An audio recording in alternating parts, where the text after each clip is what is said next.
Early morning, time to rise, no sleep. Radio's humming with the funky beat. Sun is shining, Rachel brings the heat. Wake up, CEO, we're on repeat. Chicago, Sun Up City on the go. RachelLGary on the radio. Tune in quick, hear the power flow. Wake up, CEO, it's your daily show. Wake up, start the day with CEO. Rachel's got the vibe, that's the real deal. CEO, it's time to feel the thrill. Morning grind, press play and chill. From the windy city, bringing major vibes. Rachel on the mic, keeping lives revived. Radio Chicago, where dreams arise. Wake up, CEO, to the skies. No more snooze button, no more delay. Rachel's voice making waves today. Feel the energy Chicago way. Wake up, CEO, rise and sway. Wake up, start the day with CEO. Rachel's got the vibe, that's the real deal. CEO, it's time to feel the thrill. Morning grind, press play and chill. Wake up, start the day with CEO. Hey, Rachel's got the vibe, that's the real deal. CEO, it's time to feel the thrill. Morning grind, press play and chill. This is Dr. Carolyn Stevens, the CEO of the BHC Media Group. And when you are looking for a strategy for self-leadership, get aligned with Wake Up CEO with host RachelLGary every Wednesday from 3 to 5 p.m. You know what time it is? Every Wednesday, 3 to 5, my Radio Chicago, RachelLGary in the building. Wake up, CEO, let's go! Wake up, go some set that tone. Wake up, every step you take, you claim that throne. Wake up, no more doubt, no time to stall. Wake up, boss up now, go get it on. Wake up, stay locked in, make it happen. Wake up, stay locked in. Wake up, stay locked in, make it happen. Wake up, stay locked in. Wake up, I ain't waiting, now I go and take it. Built this from the ground, no way they break it. Consistency, my secret, watch me make it. Got that boss talk, now I ain't faking no. Lost, set the goal, now I'm grabbing the goal. And put in the work, now I'm taking control. The vision so clear, yeah, I already know. Every step I take, I'm ready to blow. Wake up, set that tone. Every step you take, you claim that throne. No more doubt, no time to stall. You boss up now, go get it all. Let's go, stay locked in, make it happen. Make it happen. Let's go, stay locked in, make it happen. Make it happen. No handouts, yeah, I made my way. Built my brand, now I paid my lane out. Turn my losses into lessons. Now my grind got no recession. Yeah, they talk about chance, but I make my own. Yeah, I ain't waiting for fate, got a future to own. Yeah, every setback, just part of the game, gay game. But now I'm up and they know my name. Wake up, stay locked in, make it happen. Wake up, stay locked in, make it happen. Wake up, stay locked in, make it happen. Wake up, stay locked in. Wake up. Success so sexy, put the work in flexi. Late nights, no rest, but now my vision's hefty. They doubt it, they laugh, now they watch from the back. Cause I turned every dream into bricks that stack. Wake up, stay locked in, make it happen. Wake up, stay locked in, make it happen. Wake up, stay locked in, make it happen. Wake up, stay locked in, go get it all. Every Wednesday, 3 to 5, my Radio Chicago, RachelLGary taking you to the top. Boss up, boss you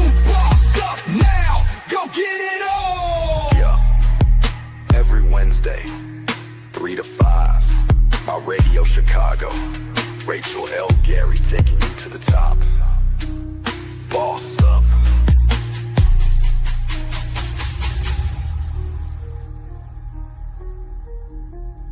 Every Wednesday, 3 to 5. Hey there, CEOs. Welcome to Wake Up CEO. And y'all know I'm your host, RachelLGary, and you are about to hit this 2-hour power-packed wake-up call to step into your full potential. You know my mission is simple, guys. I speak candid truth to empower the inner CEO. That's that one that's clear in your actions, empowered by your choices, and owning your direction. And we are going to get locked in. Today, we have to close out the month of our authors that have been joining us. Let's celebrate those authors. Yeah, we absolutely have loved having authors on this week. This month, where we've been talking and diving into Distinguished Authors Guild, where your literary excellence is celebrated. Today we're going to have special guests, Dr. Carolyn Stevens, that she'll be speaking to us about business, fatigue, growth from a mental health standpoint. Then we're going to have, right after that, we're going to have Shenita Conyers. She's going to be joining in with us. Guys, I want you guys to stay locked in. Also for that leadership 3-point play that is powered by Say I'm Possible Academy, where self-leadership gets GPS. And y'all know what we do right here on Wake Up CEO. We dive right in. So first, the power statement of the day, because prosperity isn't found, it's allowed. You usher it in when you stop blocking what's already yours. Guys, we about to get into it today. Now, the show topic of the day is how you usher in prosperity. And my question of the day, because we want to make sure that you guys, everyone is jumping in the chat, that we answer the question today. What issue is holding your money hostage? Because let's keep it in mind that if we don't identify, rectify, clarify, we are going to be living that same issue over and over again that's blocking our blessings. And that's not what we're doing on Wake Up CEO. We unblocking every blessing so we can usher in prosperity. So first, we had people that were checking in before we even went completely live, and I appreciate everyone who jumped in. We had Bruce Logan step in saying, let's go CEO. We had Sharice Sloan of Highly Productive Chicago checking in with us. Hello, CEOs. She also dropped in there that is more than radio, and also that we're building networks. Go ahead. You want to make sure at the end of the day, if you cannot listen to this on Facebook or YouTube when I am streaming live, you can go to supportdistrictradio.com/stations/Chicago and download that app. Take us on the go.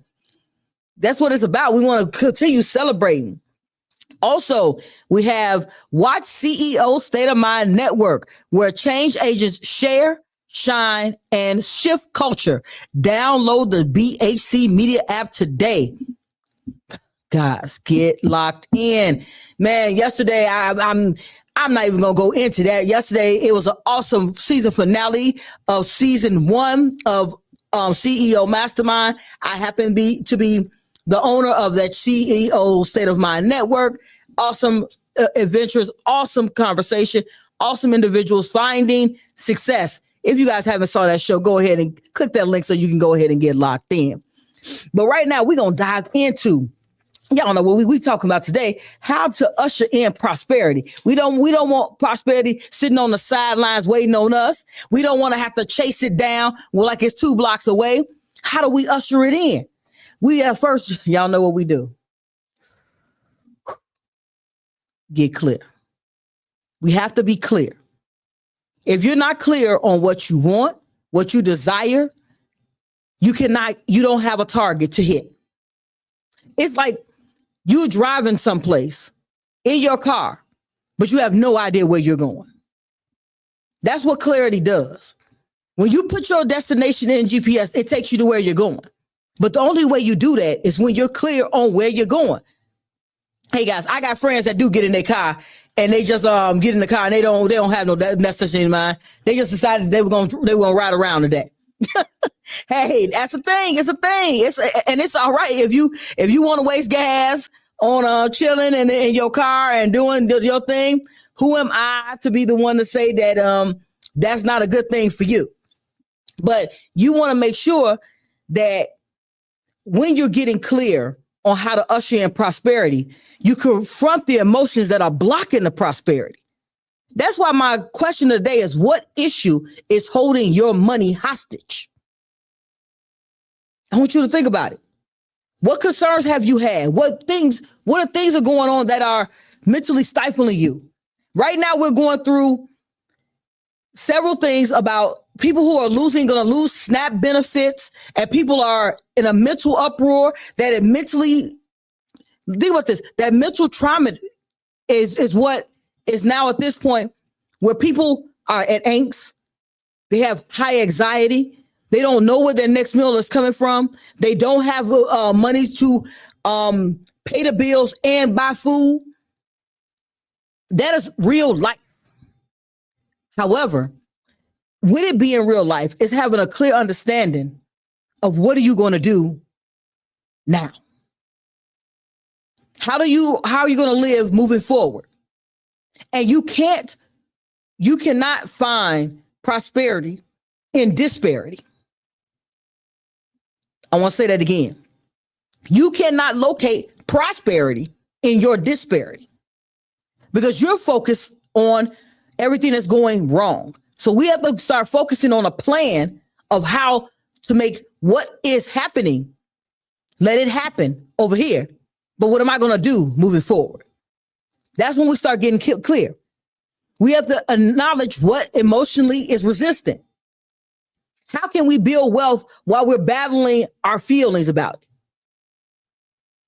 Hey, I'm going to take a second on that. I want y'all to really get locked into that statement I just made. We spend a lot of time trapped in the issue. How many, come on now. I know I'm not the only one who has seen this happen, where you are having a conversation and with someone and they're talking about the same traumatic situation every time you talk to them.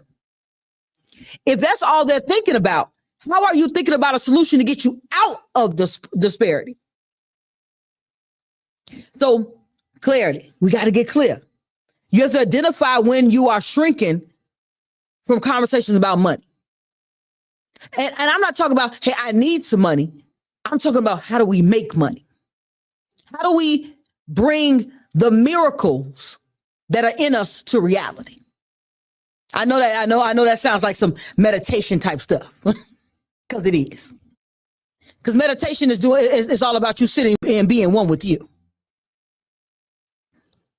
It's one of the hardest things we do because you got to check you.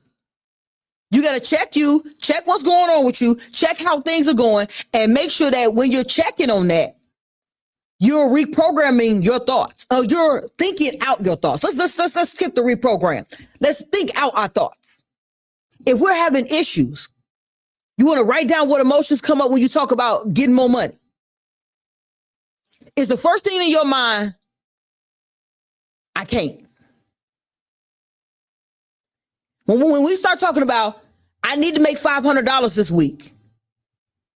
In your mind, if you don't have a thought process on how to make $500 this week, how to utilize what you can do to get $500 this week, there lies the problem. You know, when I pause on Wake Up CEO, and if you knew the new Wake Up CEO, I pause to let that sink in. Because remember, on Wake Up CEO, I'm talking about you being clear in your action, you being empowered by your choices, and you owning your direction. So when I pause, it's really just so you can take in that I run this. And I know a lot of people right now, because I had a whole conversation with a friend of mine who told me that the government is going to make it where I can't feed my kids. I said, and guys, I am not insensitive to the government, to the fact that SNAP program is now getting ready to be cut. I am not insensitive to that. What I am is I'm thinking about, what do I do? Because how it affects me, because even though I don't personally get SNAPs, that means that my tenants that are deciding between food or rent, the first thing they're going to do is get some food. If my kids any of my kids who have any assistance, if they don't have the money for the food, then at this point, then I'm involved with that. If my community is suffering, I feel that suffering. I am compelled to do something. So when I make mention about things we could do, we have to start thinking. They're taking the SNAP benefits. Okay. They're going to take the medical benefits. Okay. They're going to take away Section 8. Okay. What do I do? That's why you got to confront the emotional things that are blocking you. So you can now start talking about money on how I'm going to get more of it. What skills do I have to make more of it produce? If I lose my job tomorrow, what do I do next? This is not a point of being scared. This is a point of time to be reborn.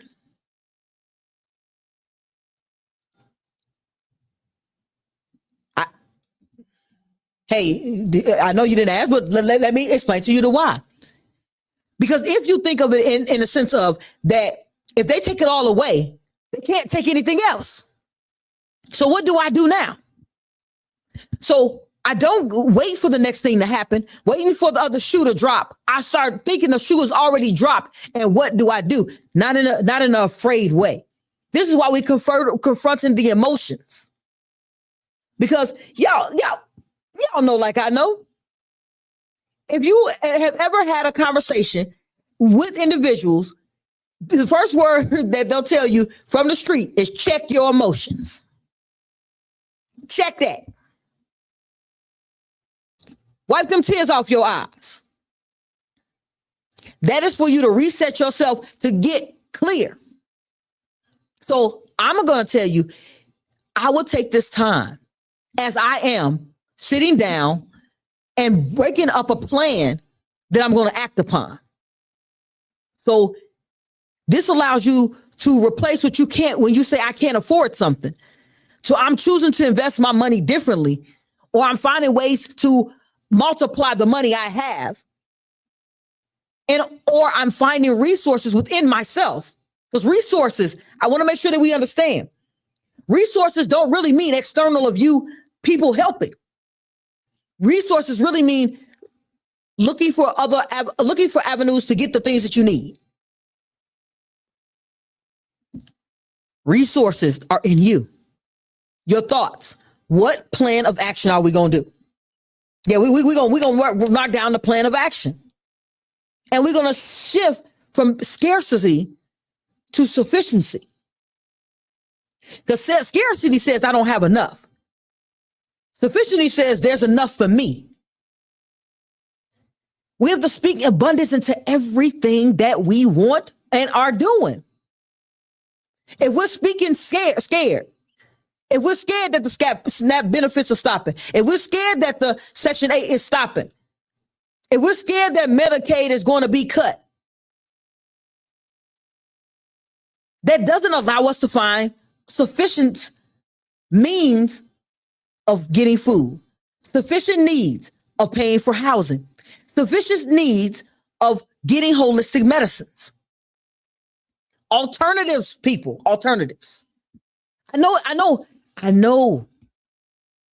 that everything that I always say sounds easy. And people nail me all the time. Hey, that sounds easy. You make it sound easy. It's one thought process at a time, one moment. And this is not saying that any of those things are right. I am not giving any pass to the negligence of our government to care for the people that they serve. Not at all. What I am speaking about is empowering ourselves to make sure that we're not in a situation for them to do it again. I feel reborn. It's a harsh reality in troubling times. But after we cry, as the song, as that song says, I'm gonna cry my last tear yesterday. As we cry that last tear, allow that last tear to drop. Let it drop on a paper of a plan as we are making a plan. Cry as we're making the plan. Because a protest is not going to bring the money back tomorrow. A vote a year from now is not going to bring in a new official that's going to be able to make a change. But we have to utilize the gifts that we have so we can move the needle forward in our lives to a place of security. This is how we usher in prosperity. And it is ushering in the prosperity in us. Saying that, okay, the benefits are going to no longer be here, but this is what I'm going to do. That this insurance might limit what I can get. So what do I do?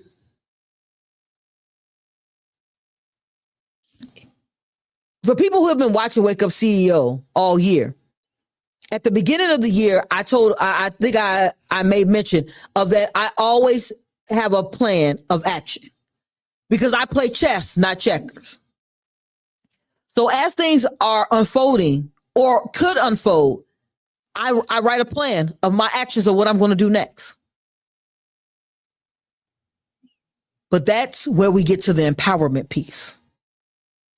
So we move out of, we understand we got to confront the things that are keeping us from being prosperous. And we're not blaming the things that could hold us back. We're looking forward in the future or looking forward to what we're going to do for our future.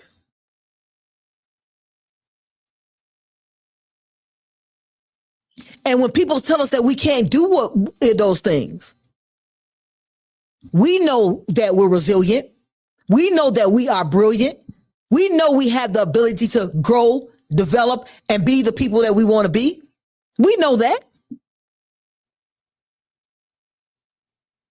We know that we're 100% survivors of yesterday. And as 100% survivor of yesterday, we're going to move forward in the best direction towards tomorrow. Not grimly, but with confidence.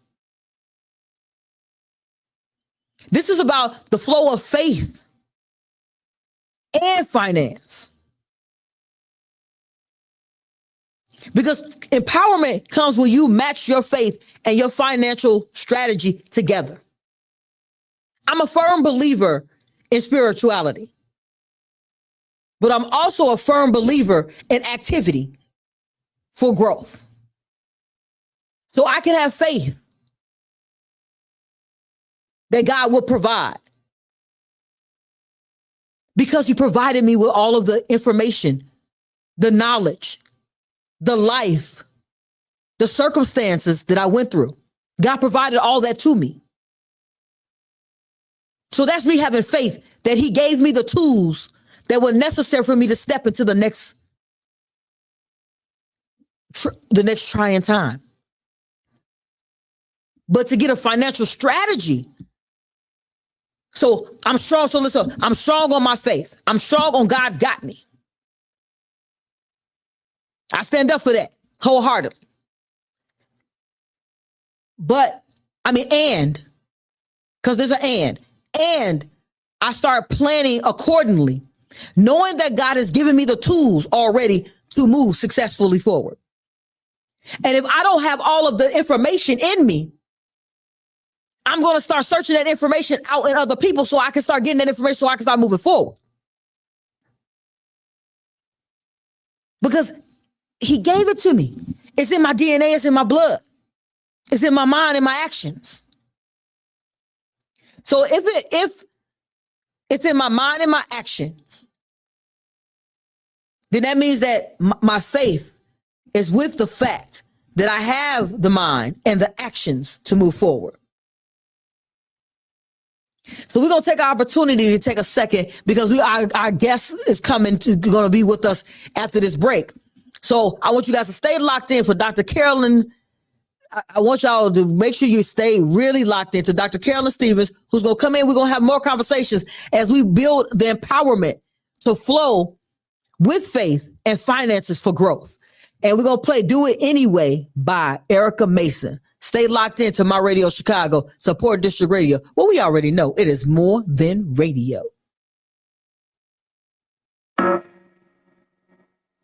You know, like, sometimes you just got to stop caring about, like, what everybody else thinks.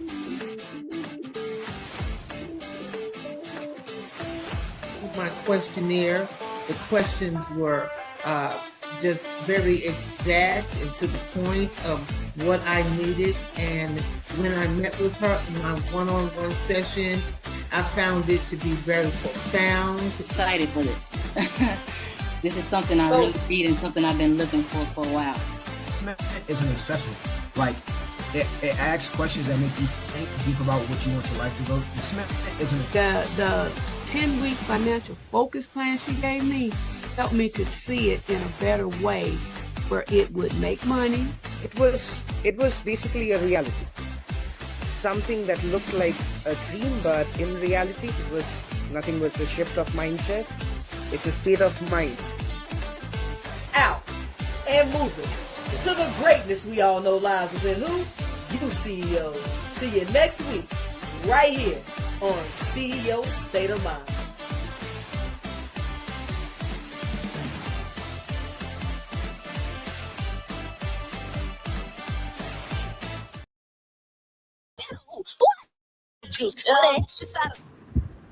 There's a new TV network on the scene.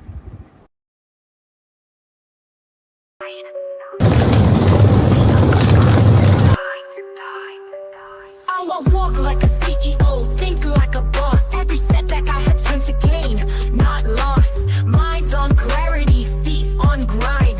Built from the truth, that CEO state of mind. Power in my steps, vision in my lane. I don't follow waves, I create my name. This ain't hype, this purpose designed.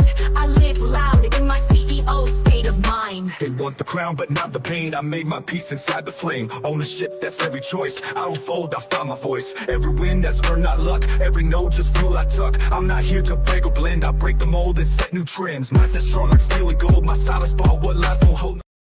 Do it anyway. All right. Thank you guys for staying locked in with Wake Up CEO. And we're going to bring to the stage in a couple of moments. Guys, I want you to stay locked in to the information that is about to come out, man. Because at the end of the day, what did I tell you guys that we're doing? We are talking about how to usher in prosperity by getting over the disparity that is going on in life and setting yourself up for your mind to work, your body to be aligned, for your soul to be connected to the spirit that is within you. And having faith that that spirit that's in you has given you the information so you can move forward with discernment to growth. That's what we're talking about. How to usher that in, how to hold tight to that, how to know that you got this. Because that's what it's about at the end of the day. You got it. If you didn't know you had it, man, I mean, for people who are faith-based, it's in every book that you read. Every book that you read tells you that you have the strength in you. So I want to make sure that when we're praying, that we're also in action with that prayer, because that's also in the same book. It's about being in action towards your desired outcome. It's about you having faith that you have the fuel within. Guys, if you didn't know, that's just my thing. I'm huge on us having and understanding that to be empowered means that we understand that we have the power. What? Understand that we got the power? Yes, you got the power. You got the power to determine if you're going to allow a situation to wreck you or prepare you. You have the ability to determine if you want to allow a situation to suppress you or if you want to allow that situation to empower. You have that ability. And I appreciate each of you guys taking that ability and coming, watching Wake Up CEO and having that conversations with me every week where I am just reminding you of who you want to be, reminding you of who you are. You are energy. You are growth. It's all in you. We all have different superpowers, guys. Everybody has something that they're really good at. Somebody has those gifts. So when you start owning those gifts, so that's when you are letting go to let it flow. Because you can't hold lack and expect outflow. To own means that you have to master your emotion release. Emotionally, it can't be where emotionally we're going to be tied down to the situations that are occurring. We have to emotionally be resilient so we can be brilliant in how we show up for those things. And we have to forgive the financial past. Whatever happened in the past, whatever financially you did not do right, whatever financial money that you lost, whatever financial money you did not gain, it is all past thoughts. It's lessons that you're learning along the way. But you're going to use those lessons for the next version of where you're going. So we have to stop rehearsing with what went wrong with money. We got to stop that we're rehearsing. Hey, man, I'm bad with money. What you just tell yourself when you say I'm bad with money? You're saying I'm bad. If you tell yourself, well, I'm getting better with understanding how money works. You're telling you are affirming that you understand. Whatever you tell yourself, you're gonna act out. No matter what you tell yourself, that is what is going to come to fruition. Why not make it the best thing you're telling you? If you missed a car note 3 months ago, and you're like, oh man, that hit my credit. But I learned that I need to budget I learned that I am budgeting my life differently. Because that means you learn from the thing that happened. You don't have to keep replaying that it happened. You causing the trauma all over again.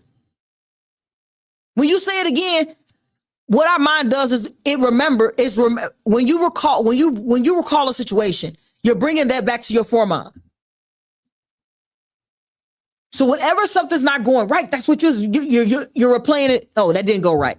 So you're telling yourself again that what I'm going to do now is not going to go right. As opposed to, hey, that didn't go as planned, and I learned this lesson from. Same situation, different conversation.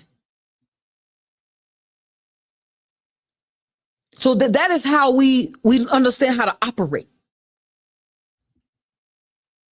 Yeah, we're going to get locked in. We're going to get locked in, get all the way into how we're owning and stepping into our greatness. Because the only way to step into it is step into it. You know what I'm saying? Step into it. So while we're waiting for our guests to come in, we're gonna let Better and Better by Chris and Tease play, because I want you guys to stay locked in on Wake Up CEO so you can understand and see more about how to usher in prosperity that's in you. Chris and Tease, Better and Better.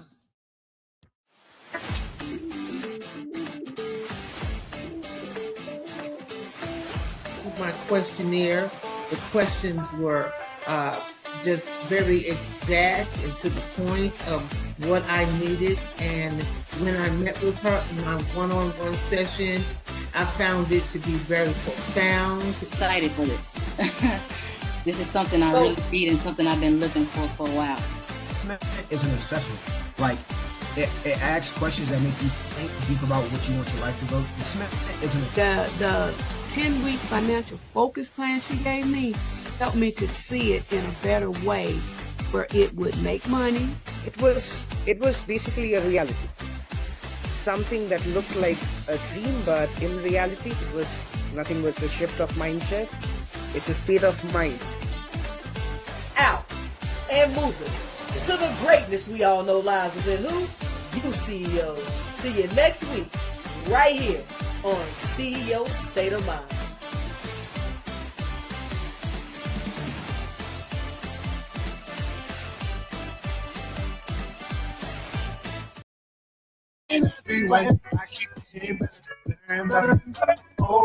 Questions were exact and to the point of what I needed, but immediately I was able to apply some extra income come immediately this past week.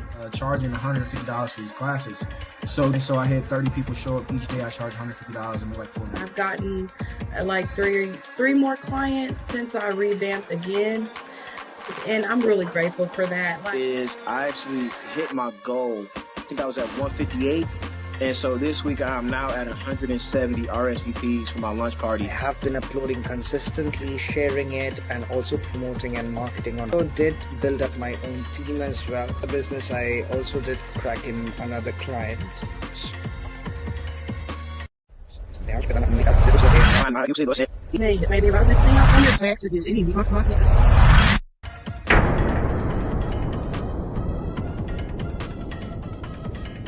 Welcome to the CEO Mastermind. Every day, in every way, I keep All right, and welcome back to my Radio Chicago Support District Radio, where we already know it is more than radio. Guys, I have the pleasure to, as usual, to have a conversation with a great, brilliant mind. And as today, as we're talking about how to usher in prosperity, I want to make sure I bring to the stage someone who can talk to about the disparity that's behind in our community, things that could offer some insight on how to grow, and also talk about the great products and services that you guys can bring to the forefront. Without further ado, I bring to the stage Dr. Carolyn Stevens. Yes, good afternoon. Hey there. Yeah, what's going on? Hey, today we got a serious topic. We are in a stage of mental and economic collapse, and where people are very upset about these SNAP benefits being cut. And I said this is a perfect time to have someone who has the knowledge of how the mind works and can possibly help us get to a better place. So, Dr. C, for people who have not seen you on the show before, tell them a little bit about who you are. Absolutely. Well, I want to say good afternoon, and ashe to all of you CEOs. So let's go, CEO. My name is Dr. Carolyn Stevens. I serve as the CEO of the BHC Media Network, where we host one of the greatest shows in the whole wide world, the CMS Network, which the CEO of that network is none other than Coach RachelLGary. And so I hope that y'all have tuned in and watched. And if you hadn't, shame on you. You need to get on it. You need to download the BHC Media Network app from your app store. And you need to go and watch all of the great content that she has on her channel. I also I live in Atlanta, Georgia, but originally I'm a Brooklyn girl. I like to throw that in because I never forget my roots, right? So I currently live in Atlanta, Georgia, where I serve as a clinical family therapist and a licensed Christian therapist, a peer support specialist, as well as a family support specialist. I'm also a best-selling author. I am currently a publishing consultant. And what else do I do? Okay, well, those are just a couple of other things. But I'm also a public speaker and a podcaster. And listen, and in my humble opinion, just an all-around great person. So I'm just super hyped and glad about being here. And we thank you for coming and giving us an opportunity to hear about all the luxurious businesses that Dr. C has. Guys, as you can hear, that when in economic times, she's got other streams of income to make sure that those economic times do not totally collapse her finances. So, Dr. C, now, I know this is not normally something we would have discussed on the show. But my question to you is, with all of everything that's going on with the SNAP benefits and hearing what's going on in the communities, what is your thought process on what can we do now? That's a great question, and this is an opportune time to be able to discuss it. So, with the removal of SNAP benefits, here's what we need to do. We need to snap back. Okay? Snap back at SNAP. That's what we need to do. Listen, let me talk to the diaspora for a moment. Okay, and for those of us that may say, okay, Dr. Carolyn, what kind of word are you using when you say a diaspora? Black folk. All right, so let's talk to us for a moment, right? Okay, this is not our first merry-go-round. I know that it is alarming to some people, disappointing to some people. I am cognizant of the fact that it will affect people's lives directly and indirectly. But as a diaspora, this is not our first time. Listen, what did we do before we had SNAP? Okay, we snapped back. Okay, that's what we did. And so, I know many may refute what I'm about to say, Coach, but actually what we're seeing now with just the SNAP benefits, because that's not the only disparity that we'll see because of the collapse of the SNAP benefits, but it's bringing us back to us. That's what it's doing. It's just one of the other things, and there will be other things, but it is also bringing us back to us. And so since I am on the radio show, which is all about the CEO, okay, CEOs, now it's our time to wake up. Okay, if we hadn't been woke, it's now time to wake up, because what that means for us is that we, the leaders in our own communities or leaders of whatever community we are over, because according to John Maxwell, the definition of leadership is one word: influence. So whatever group, whatever place that you have influence, that's your community. Typically when I speak about the community at large. So for us as CEOs, this means that we need to, one, get together with other CEOs and mind map and brainstorm like other cultures do. And we need to sit around some board tables and say, okay, we see a dilemma, we see a problem. So what is it from our own sphere of influence? What do we need to do so that people are not emotionally and mentally and financially impacted on a large scale to be able to face this disparity? So I'm sure Dr. Carolyn is saying, we're going to be okay, y'all. We're going to be, and I say y'all because I'm a Southern girl now. So that's I'm from Brooklyn, but now I say y'all. So we're going to be okay. We just now have to focus on what it is that we need to do to be okay, because we already know that we are going to be okay. And CEOs, this is a great time for us, because this is where our leadership abilities, our strategy abilities, this is where we shine. This is our hour where we shine. So what I say, Coach, to the reduction or the dismissal of the SNAP program, okay, it's time for us to snap back. So let's snap back from SNAP. That's what I say. Hey, I'm a firm believer in what you're saying, and I'm more so a firm believer in it because at this point it gives us an opportunity to now see what we're really made of. And a lot of times, a lot of times people they're like, "What do you mean? What we're really made of?" We have been brilliant for ages. We are the original brilliance people. We are behind every invention. There's a Black person. So I don't, and this is not where we're saying that other ethnicities, other cultures, other people are not going to be affected by the SNAP benefits. But I want to make sure that I talk to our culture about what you can do as a person. Now, we talked about what we can do. Let's jump into a little bit of how we can do it.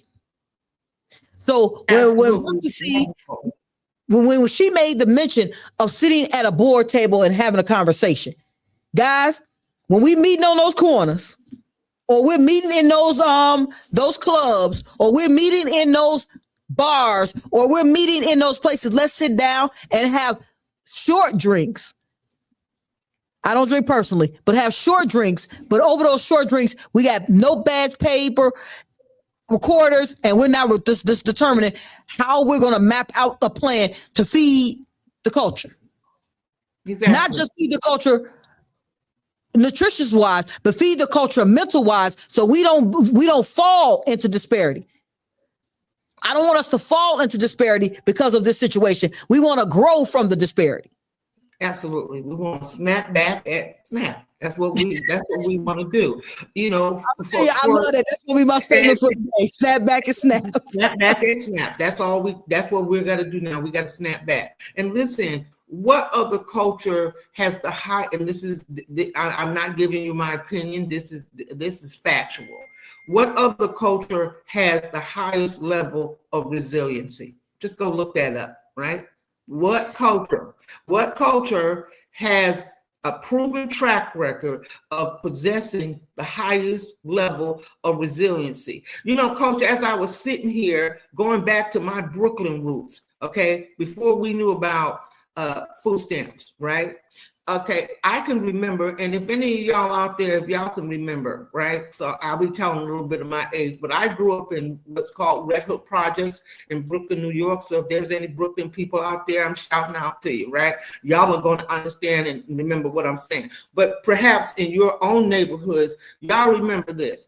I can remember being a little kid, and my mom said, go downstairs and get that government cheese. Which that cheese was good too, by the way. There was a big block of government cheese, and then y'all remember that?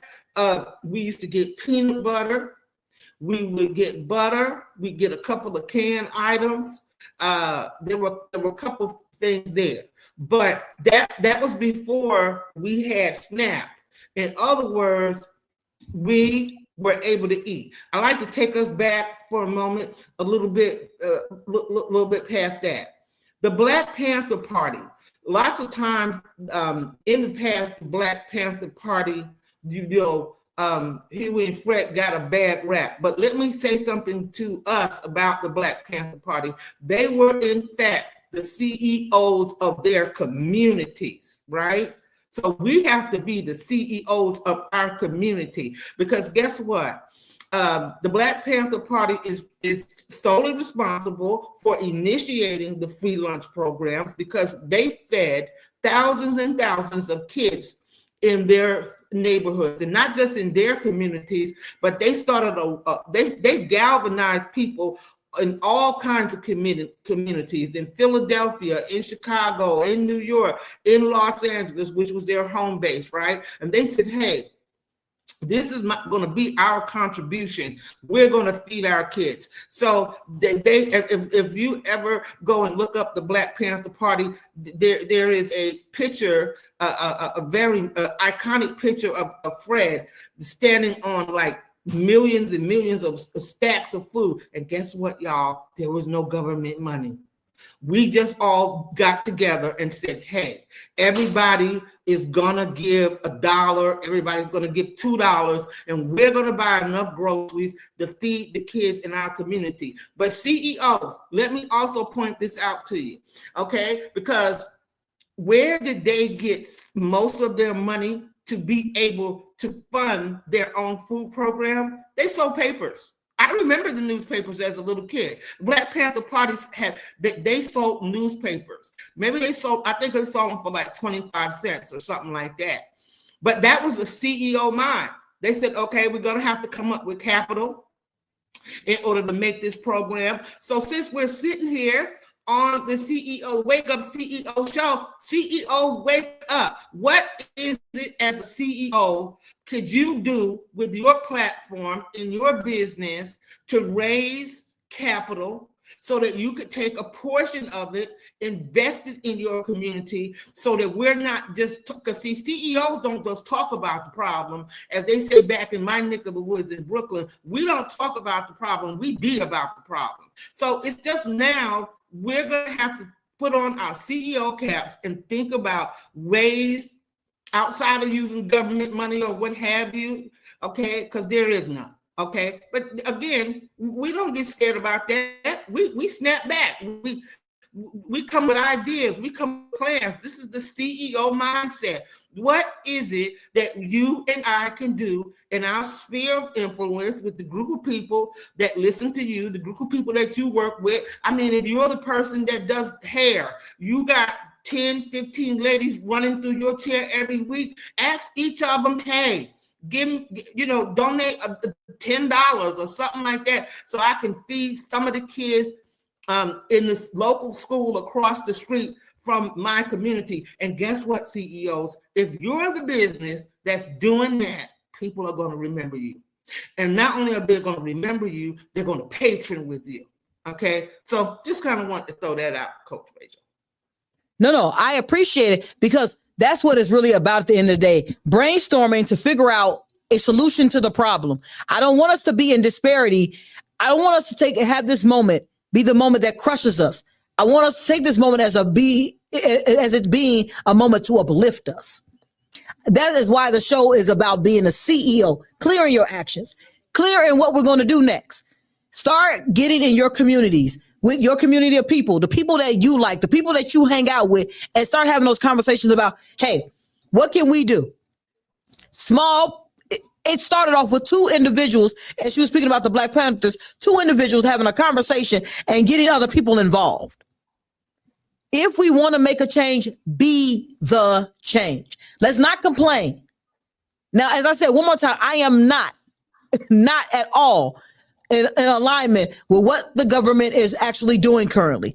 I am going to be empowered through it. So we have to figure out what we're going to do, get to doing it, find an organization. So if you don't know what to do, find an organization out there that is in a line with actually helping people in your community. I want to say this, don't go 10 states away, 10 counties away to another community, to another area and find someone. Find some people in your area where you're living, where you are going to see the disparity hit first. Because if you organize people, know, like, and trust is still big in helping. Start with the people you know, like, and trust, and start getting together where you guys are, hey, we're going to put all this money aside and we're going to start doing this. And start doing that. And that is what it's really all about.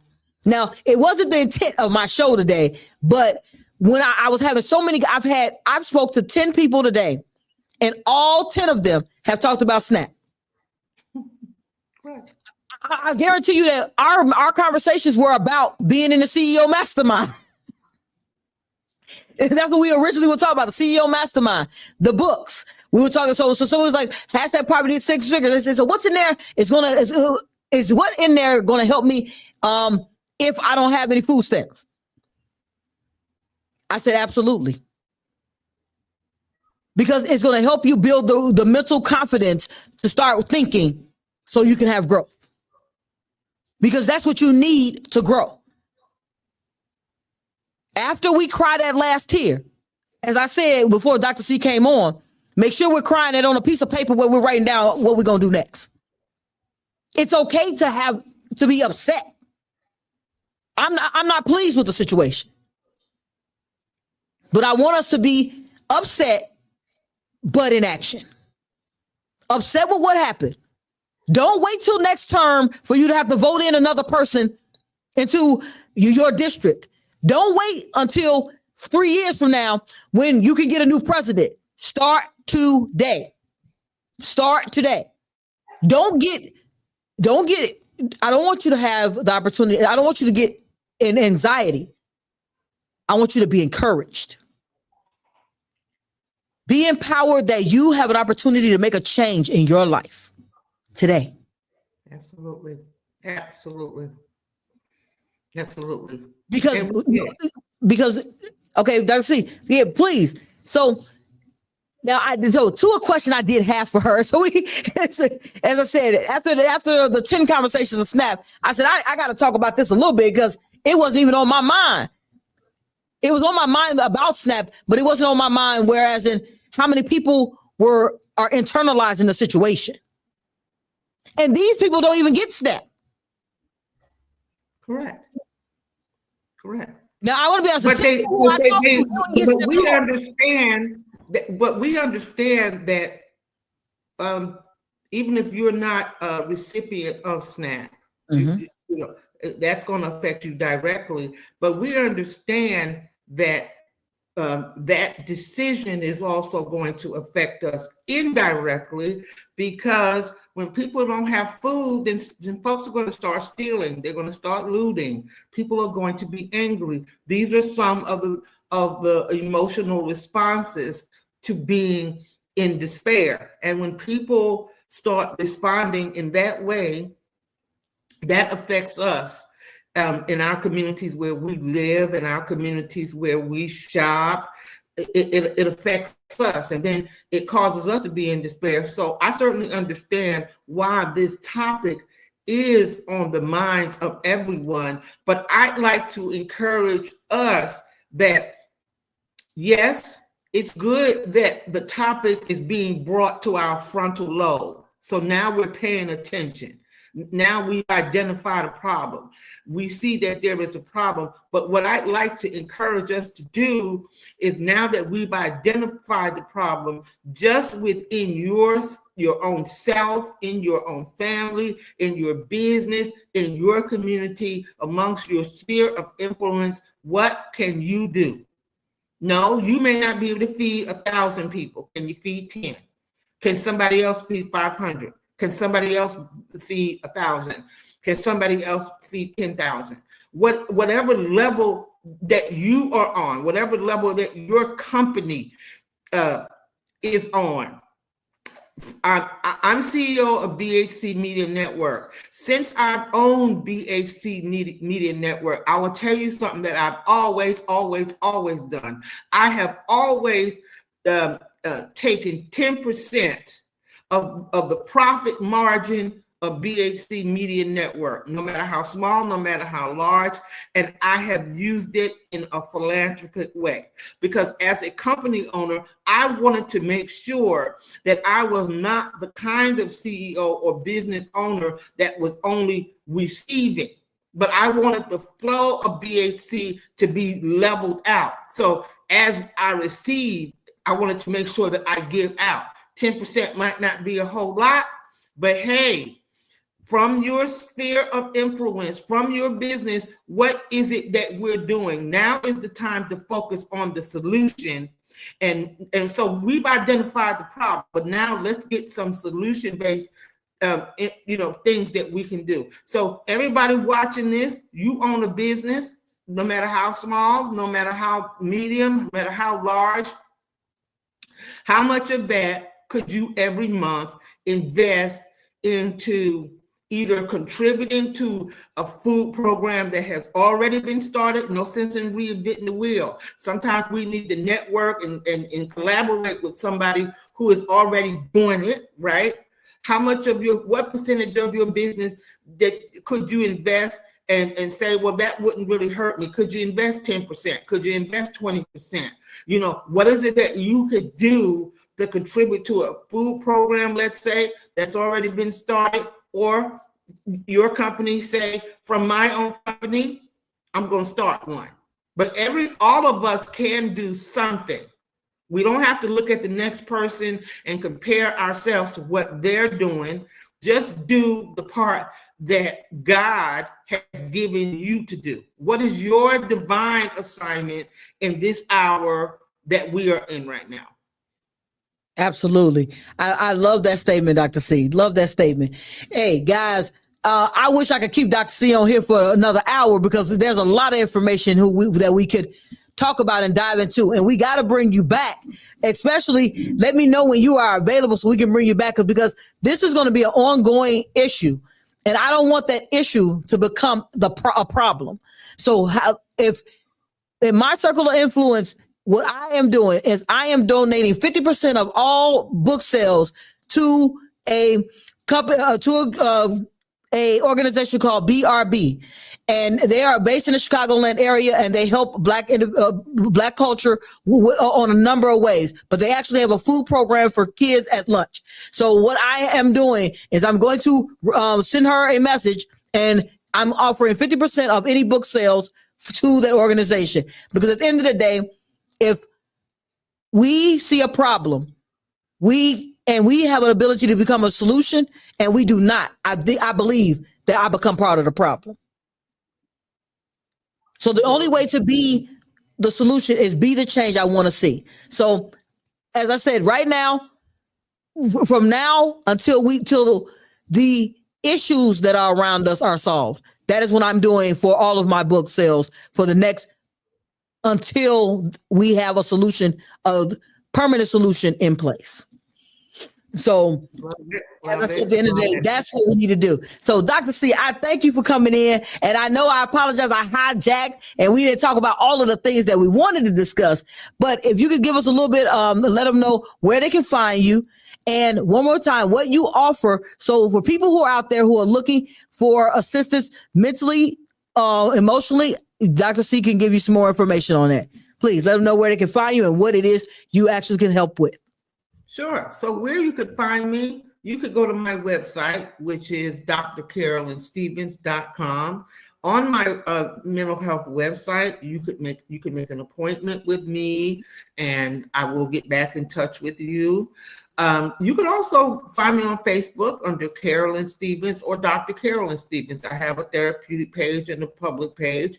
You know, reach out to me. You can DM me very discreetly, and we can set up a time that we can meet. I do offer complimentary consultations, so feel free to DM me as well. So I provide mental health services.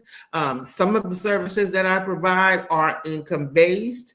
So don't be ambivalent about reaching out for help, because it's okay to not be okay. You could also send me a quick email at dr.carolyn21@yahoo.com. Again, that's dr.carolyn21@yahoo.com. And listen, you can send me a very discreet email and say, I just wanted to reach out for a friend, okay? For a friend. That's okay about that, reaching out to me for a friend. But those are part of the services that I offer. I'm also a publishing consultant. So if you want to write that book, if 2026 is your year that you want to write that book, but you want to do more than write a book, you want to build a brand, not just a book, please DM me. I'll send you some information on how you can be a part of my 2026 Authors Accelerator program, and we can help you build that author's brand, not just a book. So that's how you can get in touch with me.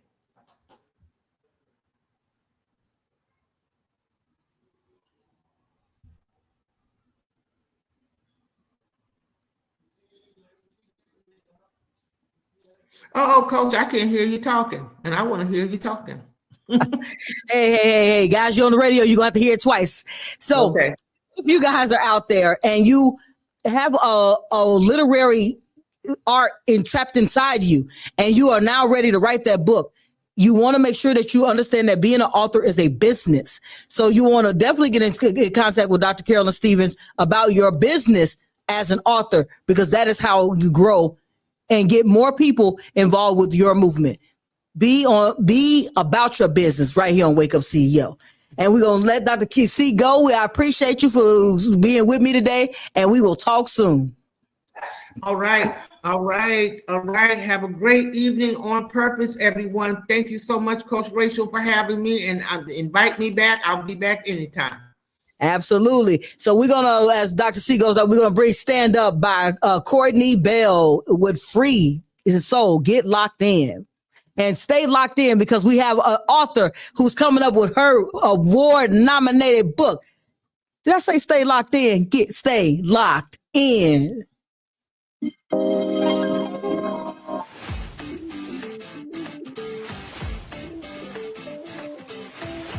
My questionnaire. The questions were just very exact and to the point of what I needed. And when I met with her in my one-on-one session, I found it to be very profound. Excited for this. This is something I really need and something I've been looking for a while. Assessment is an assessment. Like, it asks questions that make you think deep about what you want your life to go. Assessment is an assessment. The 10-week financial focus plan she gave me helped me to see it in a better way where it would make money. It was basically a reality. Something that looked like a dream, but in reality, it was nothing but a shift of mindset. It's a state of mind. Out and moving to the greatness we all know lies within who? You CEOs. See you next week, right here on CEO State of Mind.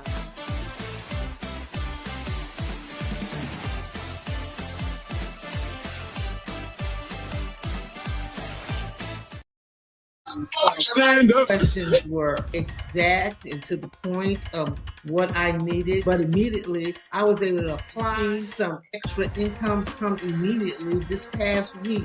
Charging $150 for these classes. So I had 30 people show up each day. I charge $150 and we're like 4 I've gotten like three more clients since I revamped again. And I'm really grateful for that. I actually hit my goal. I think I was at 158. And so this week I'm now at 170 RSVPs for my lunch party. I have been uploading consistently, sharing it, and also promoting and marketing on. I did build up my own team as well. The business, I also did crack in another client.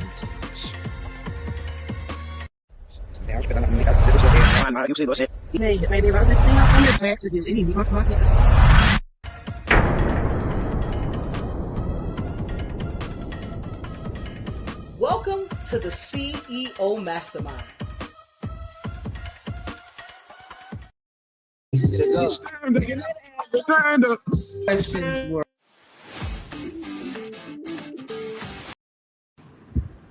There's a new TV network on the scene.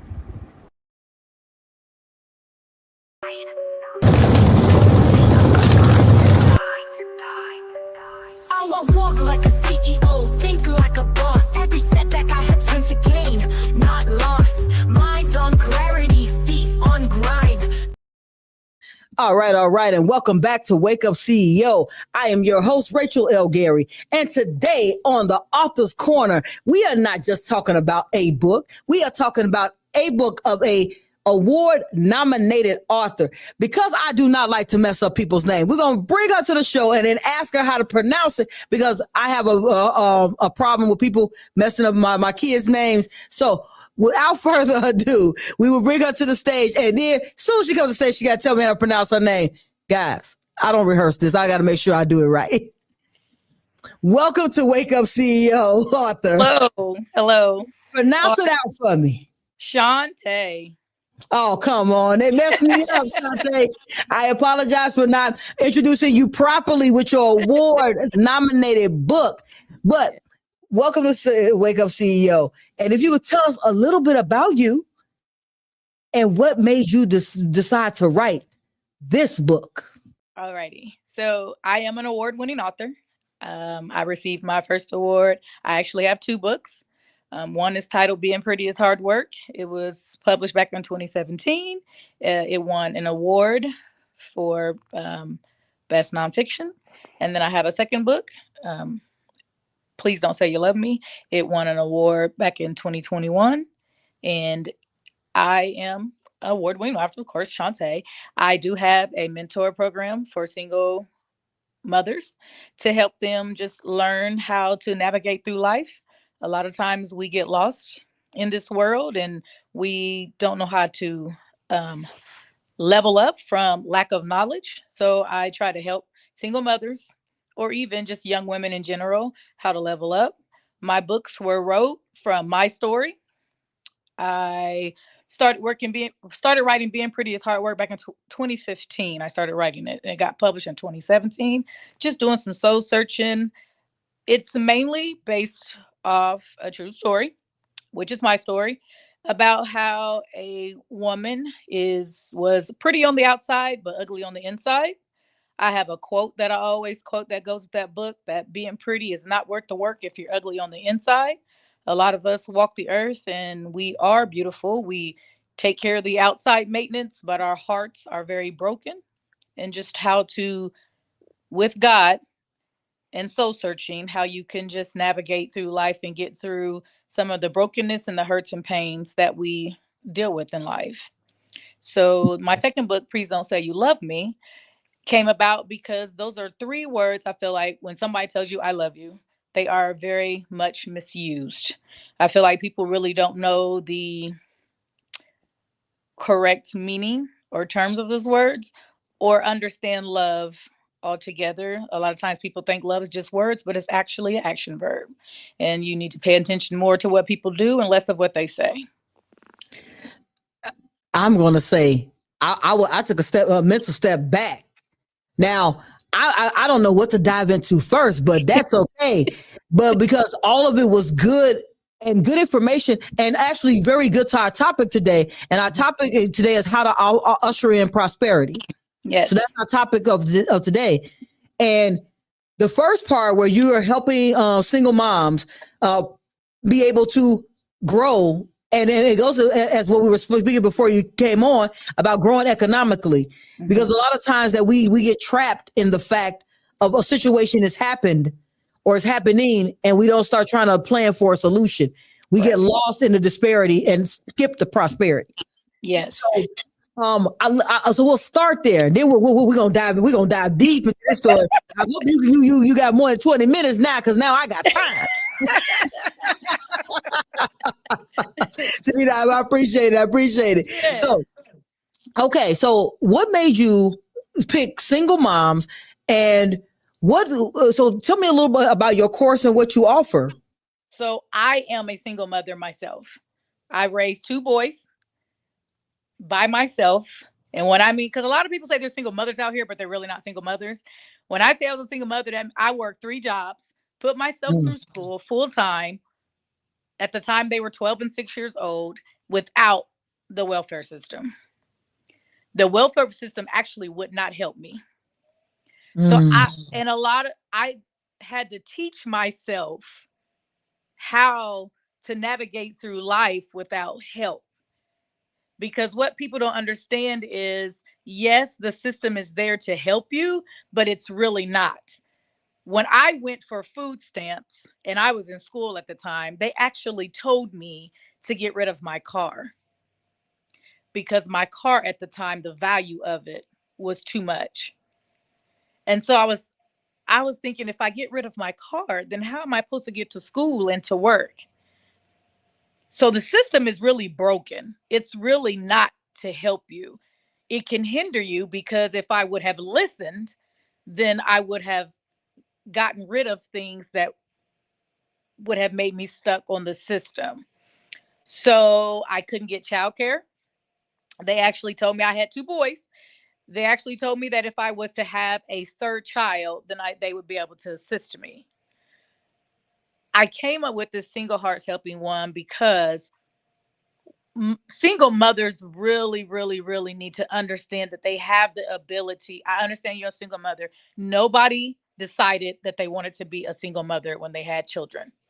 I don't know a woman who said I wanted to have a kid out of wedlock, or even women that are married. Some women are married and they're still single mothers.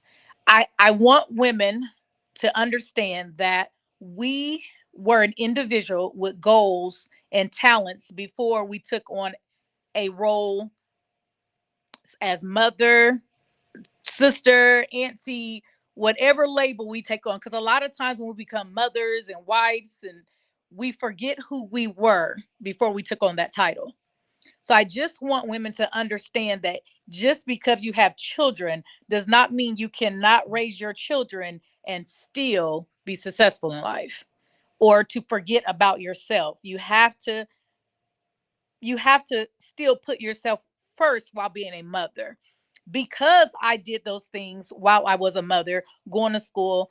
My youngest son right now, both my children are educated. One is a technical engineer, and then the other one will be an occupational therapist.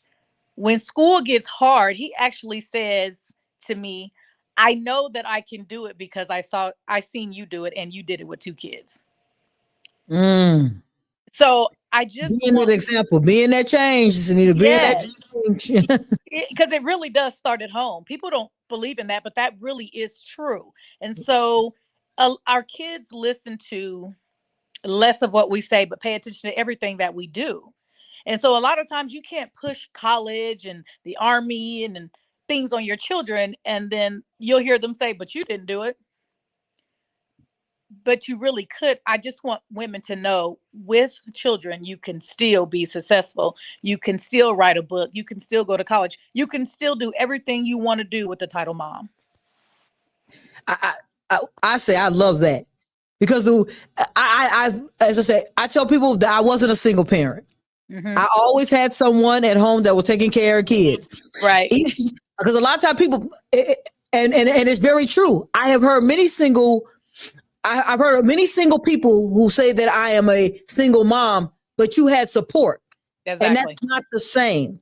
I had support. I can never tell anyone at any point in time where I was like, man, who gonna watch the kids? Yeah, I did not have support. I had very little. And that's a big difference, Seant'a. That's a big difference. Yes. It's a big difference. And I always purport to that I was a parent who had support. Someone was always taking care of my kids. How I was able to grow my career, the way I was able to grow my career, I worked 16-hour days because I had someone at home that took care of my kids. Yeah, I was able to come home and read books with my kids and have those conversations with them. But that support, that all day support they were getting, they got from someone else because I was at work. Yeah. But a lot of so I can never say I was a single parent. What I can say is that I was a economically single parent. Economically, I took care of everything. But when it came, but in all honesty, that's not what the kids remember. You know that. Right. They don't remember that I was going to work all the time because they don't care about the money. They care about the time. Yes. And even though I was a single mother and I still went to school full time and worked 3 jobs, I still was very active in my children's life because both of my kids, my oldest son played travel soccer and travel basketball, and I might be at the games with a laptop in my hand or at a practice, but I was still a present parent. They will tell you that I was still very present in their lives. I didn't miss anything at all. I mean, I don't recommend anybody to work 3 jobs and go to school full time, but I just had to do what I had to do in order to make sure that me and my kids were taken care of. Okay. So the first book, let's dive into that first book. Yes. Please don't say, oh no, it's Being Pretty is Hard Work. And so yes. Being Pretty is hard work. A lot of people look at that title and they're like, I'm not sure. And I say, and this is why you should not judge a book by its cover. You really need to dive a little bit in it. They're like, all right. Did it pique my curiosity? Let me turn it over and see what it's about. Yes. And so, people, but once they started reading it, they're like, this is really good. I couldn't put it down. So it talks about, it's character based. So there's a girl named Rebecca who grew up. She had a lot of hurts and pains from her past experience in life. Life just really was hard on her. She didn't have her father growing up, lacked family support, just a lot of heart, which made her heart ugly. So we live in a society today that tells women that if you put on lashes and go get a BBL and put your weave in your hair and nice designer outfits, that you are beautiful, which is, there is some truth to that. That is true. But that's not a beautiful woman to me. That's a pretty woman. A beautiful woman is someone who is beautiful in the inside. And it comes out through the way she speaks, the way she carries herself. That is beautiful. And the reason why I say being pretty is hard work is because people do not understand the pretty girl privilege that everybody talks about. That is true. But there's also things that come with that. And so my book isn't just for women, it's for men too. I had a lot of men read my book, and they said we did not understand what we actually do to women until we were able to read your book. Some of them said they were even able to identify themselves as she spoke about certain men and certain things. So Rebecca basically talks about and gets on a spiritual journey. Yes, she connects with God. She starts soul searching. Basically, she got tired of being hurt and broken by the acts of other people, not so much herself. But because of that brokenness, it made her very mean and hateful, and she just wasn't a pleasant person because of her hurts and pains. It gave her trust issues, abandonment issues. But she started soul searching, looking for a way out. She got tired of being sick and tired and wanted to do better in life. And she started really seeking a personal relationship with God. And God turned it around and made her a beautiful woman, not just a pretty woman, but a beautiful woman. And there's I love that. Love that. So so I heard you say something. So I'm gonna go come back to the show a little bit. Okay. How has prosperity, emotional or financial, shown up in the theme of your book? Prosperity. Well, it opened up. So it's so crazy because I just spoke about not so much prosperity, but like purpose. I believe in moving with purpose. So you call it prosperity, I less purpose. So I just spoke about this last weekend at a women's conference. I was not a vocal person. I was pretty much very quiet for the most part. So I didn't see myself an author. I wanted to be an attorney. But God showed me a different purpose from the hurts and pains to help others. So my prosperity came from my brokenness, believe it or not, because without it, there wouldn't be a book. There wouldn't be a non-for-profit to help others. So my purpose and my prosperity is just, I want to help someone else understand that they can move with purpose, because your purpose and prosperity, it doesn't come with your passion. To me, your passion is something that you like to do, and you may make money off your passion or you may not, but I feel like when you move with purpose, that's where your prosperity comes in. So for me, it just is helping. I just want to help. I don't even know. I just want to help. I just want to show people how to overcome. There's so many broken people in this world who don't even know how to move with purpose because of their brokenness. You have to learn how to move through your brokenness so that you can get on the path to prosperity. So I don't know if I answered the question, but no, absolutely, because it plays into what I was speaking of first, that you can't usher in prosperity through where you are hurt or you're constantly living in pain and constantly reliving it. Because I was explaining that whenever you speak about that moment over again, you are bringing it back to your frontal lobe, and your memory is now fresh. You put yourself through the pain every time you continue speaking about the pain. And it's not to say not to speak on it. It's speak on it, get help through it, transition to a better place in your life, and not hold on to it. Yes, and that's from it. Yes, and I tell people that all the time. In order to heal, because a lot of people want to heal, but they don't understand you have to go through it again in order to heal from it. We are taught to suppress the pain. Absolutely. And you can and you do suppress it until something comes in your life and triggers it. So you thought you were healed because you suppressed it. You have to relive it. I had a young lady who said, I want to write a book. And I said, okay, well, what do you want to write about? I want to write about my story. I said, okay, well, start writing. And the more she started writing, she texted me and said, I can't do this. I said, what do you can't do? I don't understand. It's just writing. I can't write this. I don't want to, basically, she didn't want to feel the emotions and the pain. And I said, but what you don't understand is when you get done going through all of those emotions and pain, not only is there a book that will be birthed from this, but you will too. I just made mention of being reborn. I said that we have to look at this time as a point of rebirth. Yes. And where you were speaking about that government assistance, that is lack thereof of assistance, that is a lot of time a hindrance. That having the government assistance, and sometimes that's the only way people can eat and people can have housing. Absolutely. So this is not me speaking on that you should not get assistance when you need it, but it's understanding that make it assistance, not your lifestyle. Absolutely. Make it a stop, not a stay. And it's not built to help people long term in the first place. It was not built for that. And then it's not built to help people who are trying to do something with their stuff. I mean, like I said, I tried to get childcare and they told me to either have another child.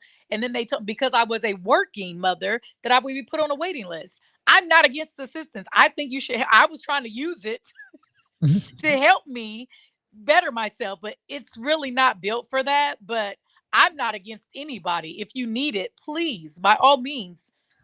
I don't agree with, taking the food stamps away from everybody. I don't agree with that because there's people out there that really, really need it. I'm not against that at all. I tried to get the system. It wasn't built to help me at the time. But you know what I noticed is that at this point, the sisters are going to be cut.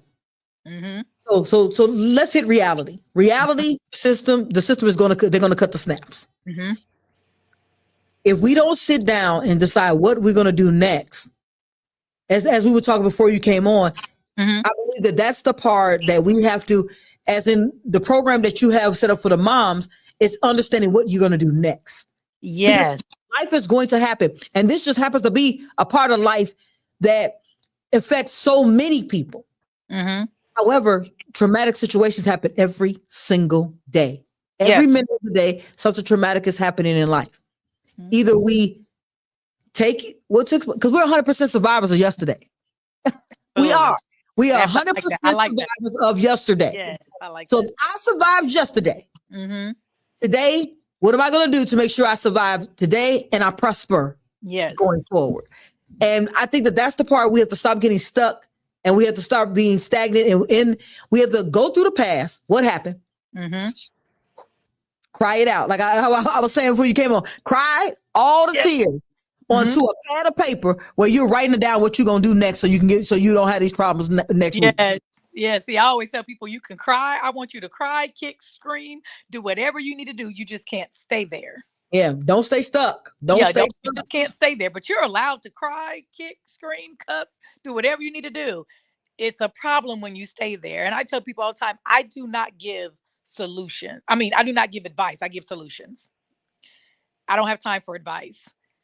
Amen. Amen. Well, I always tell people, the reason why I mentor women is because I want to give them solutions. I want to help them.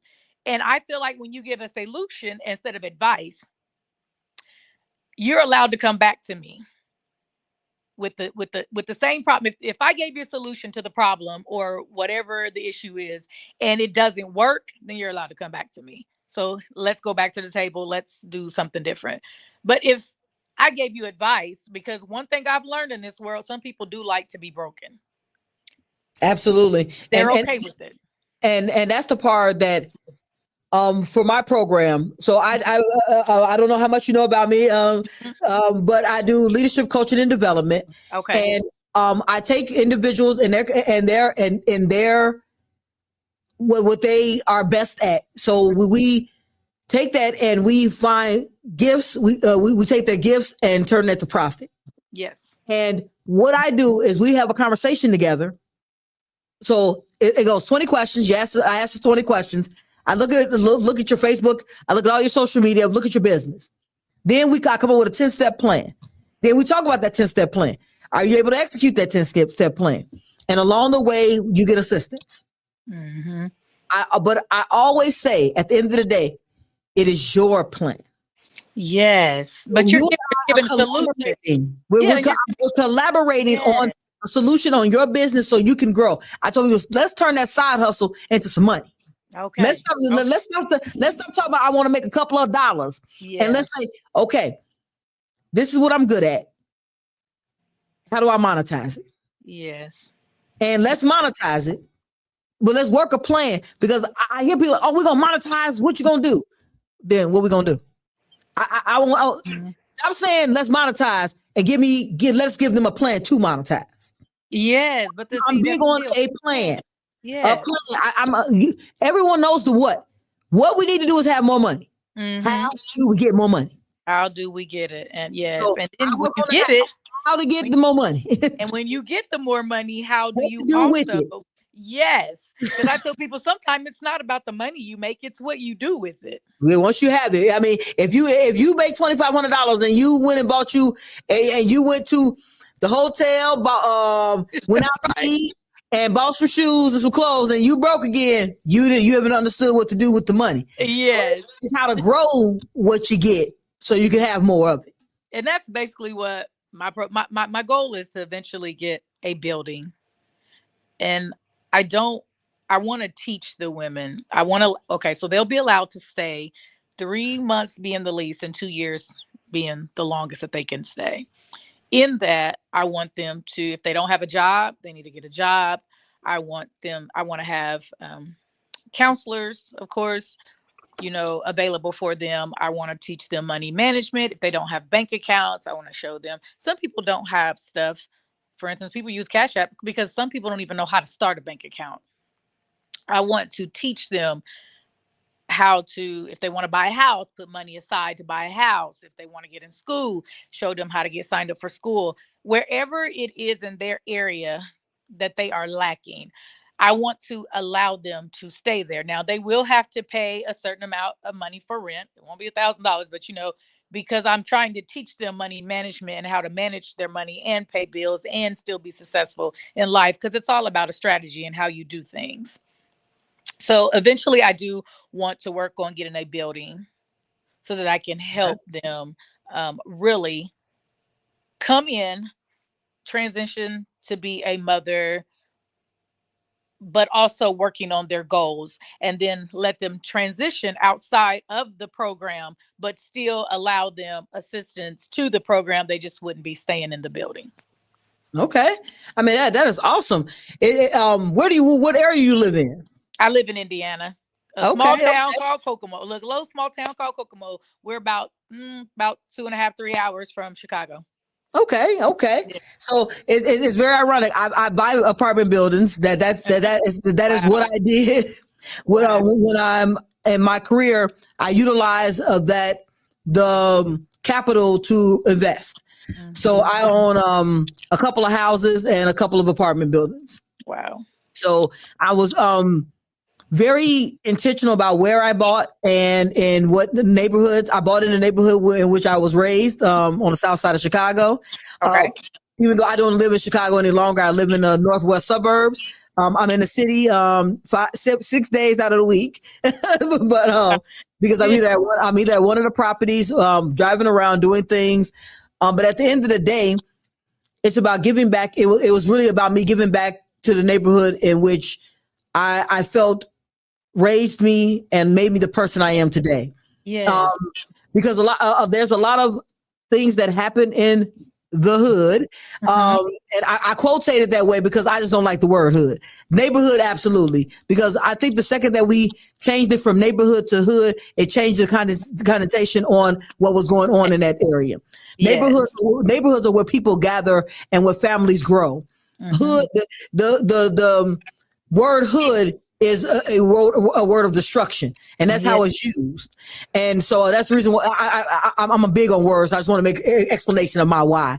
That's not why because neighborhoods, I remember you go next door, you borrow some eggs. I remember block clubs where everyone on the block was trading food. That was a neighborhood. Yes. And it happened to be, I bought my buildings in a neighborhood that is actually a neighborhood. The next door neighbor, he's been living there 45 years. The lady down the block, she's been living there 50 years. I bought on a block where individuals had been in the neighborhood and still understood what that meant. A young man ran through my backyard the second day I bought the building. My neighbor stopped him. I wasn't even there. When I came back, he said, "You had someone that ran through your gate. That won't happen again." Wow. And that's that's what we need, though. That's when they were neighborhoods, when everyone knew everybody. And when you stop the kid, you want to have a parent. Don't put your hand on my kid. And because he didn't stop the kid and do something to him, but he stopped him to explain. Yes, absolutely. Absolutely. To have a conversation. Yes. And I don't think we spend enough time with that component. So it's really good to hear that what you're talking about is having a place for people to reside, grow, and develop into someone that can be productive in society and have the life they dream and desire to have. Love that. So many people are just thrown out there with no instructions. We all thrown out here with no instructions. That's true too. Tag off of us when we got born. Come on now. That is true. That is true. It's just true. You're right, because I'm still learning myself. Parents don't get instructions. I want to say this to the record. Parents do not get instructions. They don't. I don't care how many books that are made, how many courses that they go through. Life will happen. Everyone's life is different, and everyone's child is different. They might fit into a category, but they're gonna be different. Yes. So then you get in the world, and then you're an adult. You're an adult at 18 who barely understands life. I have a friend right now who's 30 who has never had an apartment before. So his very first apartment, he's trying to navigate everything because he doesn't understand. Because he doesn't understand. Wow. And a lot of times we use the word "you grown" for that you're supposed to know everything instantly when you turned 18. Exactly. I am 49 years old and I'm still growing to death. And come on now. And that's why I'm here to help. Like, I just feel like I just want to be available to women who need the help. I just want to be available to them and there's a lot of them that really need help. I'm also a survivor of domestic violence. I want to advocate for those women as well. I don't like to hear people say, well, why didn't she leave? Well, some people don't leave because they're trying to stay alive. So there's different. I just want to be a voice for some women. Some women stay because they have nowhere else to go except for with the clothes on their back. And so now you put them in a battered women's shelter, but the battered women's shelters, and I can speak from this, does not assist. It's just a safe place, but it doesn't tell them how to, now that you're away from your abuser, where do I go from here? So most women end up back because nobody gave them help on how to navigate life now without their abuser. So and so those women that are in battered women's shelters, women that are in homeless shelters, I want to be able to assist them, to help them, to let them know that you can recover from this, because I did. Absolutely. I mean, I'm gonna clap that up right there because she did, and she was willing to help someone else do the same. And I applaud that. First, let's clap that up. Let's take a second and clap that up. Take a second. Because I think at the end of the day, everyone is always judging as opposed to understanding. We're not, and to me, I might not know the situation, but I have to understand that you went through it. Mm-hmm. I have to understand that you getting through it, going through it, and being on the other side, that you're going to be able to offer someone else who's been through it not just a shoulder, but encouragement on how to continue on after. And when they are in those places, even and not even in those places, just anybody that is, feeling, low in life and don't feel like they are where they're supposed to be at. People need to learn to not tell somebody what they need to do. Trust me, that person knows what they need to do. Where they are in life is not where they want to be. So that you don't need to come into somebody's life and say, well, you should be doing this and you need to do this.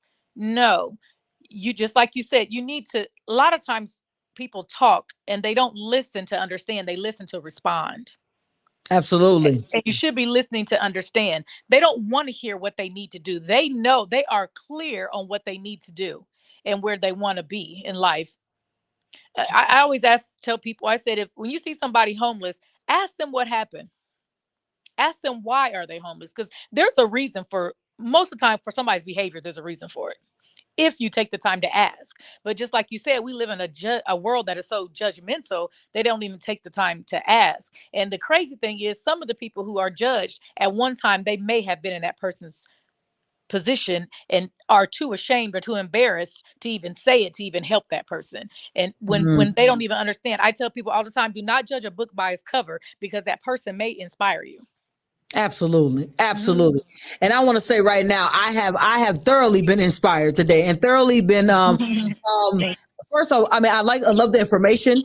I love the fact that you helped. You had a couple of people who were chiming in on you. So let me make sure that so they said, I applaud you. Thank you. It's a blessing to be a blessing to the next woman. Yeah. Amen to that. Absolutely, Yes. absolutely. And she said, amen. Because that's Angelina RachelLGary. That is my sister-in-law, my brother's wife. So you, Angie, for chiming in with us today. Yeah. And I say, at the end of the day, the biggest piece, I want to make sure that we talk about this one thing. Mm-hmm. With you helping and providing not only literary excellence. Mm-hmm. I want to talk a little bit about your dad being nominated. You were already a winner. So what is the experience like? Has it been for you working with Dad? With the whole distinguished author situation and being these are together. Yes, this has been a journey. Because one thing, so I still work 2 jobs. And I'm also in school full time yet again. So this has been a journey for me, because I did not quite understood all the connections. I absolutely love all the connections. Seeing you guys are an inspiration to me, because life happened for me and I stopped writing. I have people who come up to me all the time and say, are you going to write a 3rd book? And I used to say no. But this experience with being a nominee for distinguished authors and listening to you guys and being able to be, on podcasts with other authors, you guys have inspired me to pick that pen back up, because my voice is being heard and somebody needs my penmanship more than and so it has been a great journey. I have absolutely loved it. It has been busy for me because my life is already busy. But I hope it was a good busy, because I had the pleasure to meet you today. And I mean, I know I dropped many things in our chat, because guys, if you are not aware, I am a Distinguished Authors Guild ambassador, and we support literary excellence all year round. We are promoting the authors. As an author myself, also a nominee, we are about collaboration, not in competition. We all are working together towards each other's growth, because that's what a community does. And you guys, I'm telling you, guys are great. You ambassadors, sometimes I can't keep up with you guys. I'm like, well, Because Hey. you guys are just great. You guys are amazing, and you guys are teaching me more than you know. I will be connecting with some of you guys. Please connect. Yes. I know that everyone along the way is very appreciative, and we are all honored to help in any way we possibly can. I Because at appreciate the end of the day, your book is a business. And I know I drop that in the chat often. Your book is a business. Yes, I always remind people, because I want people to put that on their mind, that when you're showing up for you, you're showing up for your art, your book that you wrote for someone else. Okay. You might have written it to get it all out of you, but someone else will connect with it and take that book as a lesson for their lives. So we have other people still chiming in with you. They loving you today. So please continue to be you, because the you is you. You win. And lots of women need just that. Thank you. And then we have Delroy. He chimed in. Yes, do not judge a book by its cover, because that person may inspire you. Powerful. Yes. Absolutely. Yes. So now that we know, because you answered my other question, you got a next book coming up. I do. Yes, I do. Writing. I love it. Do you have a title yet? Yes, I have a title and the chapters. I don't want to share it yet, but yes, and it's more towards single women with children. Okay, so I don't even get a title yet. What is I don't want to share the title yet. Okay. But it is. It's in the green room, I will be asking more questions. Okay, I will be more than welcome to come back on your show. So when that book comes out, or when you start getting your first pages, please, definitely the platform is always open for your greatness. Okay. So I appreciate you. I appreciate you gracing us here on Wake Up CEO. Tell us where we can find you. Yes, my name is Seant'a Conyers, and you can find me on Facebook as Seant'a Conyers. My Seant'a is spelled a little different, so you may want to write it down.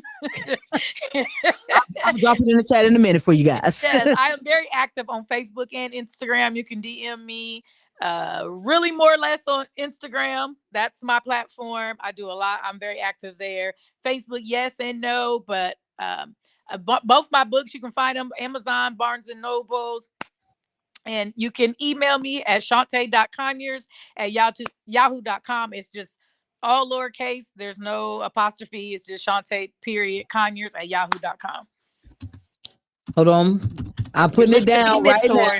Yes, if you want to be mentored, it's just SEANTA.CONYERS@yahoo.com. If you want to be mentored, if you just need somebody to talk to, if you're not sure how to go to the next level, you are more than welcome to email me, DM me on Instagram, and I will be glad to get back with you. And like I said, on Instagram, you can find me on Seant'a Conyers. My Instagram name is Miss All That One, but on Facebook, it's Seant'a Conyers. All right, make sure that y'all get locked in with Seant'a Conyers, and then make sure I spelled it right on the screen. Do you see it? Yeah. Yes, ma'am, you did. Okay, give me a look. I can spell a little bit. Spell check not needed today. Hey guys, I knew how to spell it. I just couldn't pronounce it. Yes, I didn't want to slaughter it. It's just not my way. I didn't want to slaughter it. Listen, all my life it gets slaughtered, so I'm used to it. But once I say it, people are normally like, "Oh, well, yeah, well, that is Seant'a." Yes, I know my mom was doing something different. Hey, each of us are unique. We are our unique selves. Yes. So when that book comes out, please come back right here on Wake Up CEO. We would love to have you. And if you guys are already got your ticket, get your ticket to the Distinguished Authors Guild event, the red carpet event, November 7th. We're gonna drop the link below for you to grab your ticket. Make sure you put Seant'a Conyers in there so she can get credit for the ticket. Yeah. So we're gonna be at the red carpet. We're gonna all be looking good. You're gonna be looking fly. Everybody gonna be fly. We're gonna be there. We're gonna have interviews. We're gonna have entertainment. And awards. Celebration of literary excellence will be going on in the room. Be in the room. I cannot wait. It's only 1 week away. It went super fast. It came. My vest wasn't even ready yet. I had to go talk to my tailor. I had to go talk to my seamstress. I was like, Miss Tony. I know I got to get my zipper fixed, my dress. So yeah, but my dad is a seamstress, so I just send it to my dad. He fixes it. Oh, look at this! You see all those inside information. We learning so much right here. So no, it was definitely a pleasure having you on, and I look forward to seeing your next book, and I look forward to seeing you in person on Friday, November 7th at 6 p.m. at Theater 47. Get your tickets ahead. There will be no tickets being sold at no door. We're not going to be in there collecting no money, no cards, no cash apps. I got to tell you honestly, I didn't know about Cash App to my kids. My kids, it wasn't for them. I still wouldn't know about Cash App. One of them asked me to send them some money. I was like, what the heck is Cash App? I had to download an app with all my information in it. I don't know these people. Yeah. It's not safe. It's not safe. No, but no, I appreciate you. Definitely, I appreciate what you're doing for mothers out there, and especially the vision that you have for the future. If I can help in any way, shape, form, or fashion, you know how to get in contact with me. Drop that information in the chat, and we will definitely start talking. And thank you so much for having me on the show. I'm so honored. No problem. Let's celebrate. We're going to celebrate Sade Conyers. Come on. Thank you again. Award-winning author and now award-nominated author for 2025. See you soon. See you soon. All right, guys. I'm telling you, we have had some awesome authors on this show for the last month. If you want to see those authors again, you could always go to Distinguished Authors Guild, and you can go to the Distinguished Authors Guild Facebook page, and you can see all of us there. Or you can see us November 7th, 2025 at Theater 47 at 6 p.m. sharp. We're going to be ready, and we're going to be dressed to impress. Hopefully to see you guys there. So we are now going to dive into my favorite part of the show, the leadership 3-point play that is powered by Say I'm Possible Academy. Play 1, clear the emotional clutter. Release the guilt, regret, and fear that blocks your flow. 2, power your energy. Match your financial goals with a prosperity mindset and disciplined habits. 3, own your outflow. Be the CEO who expects wealth, not the employee who chases it. And that was the leadership 3-point play that was powered by Say I'm Possible Academy, where self-leadership gets GPS. Guys, I want you guys to celebrate yourselves. Celebrate yourselves. So checking in, locking in with us today on Wake Up CEO.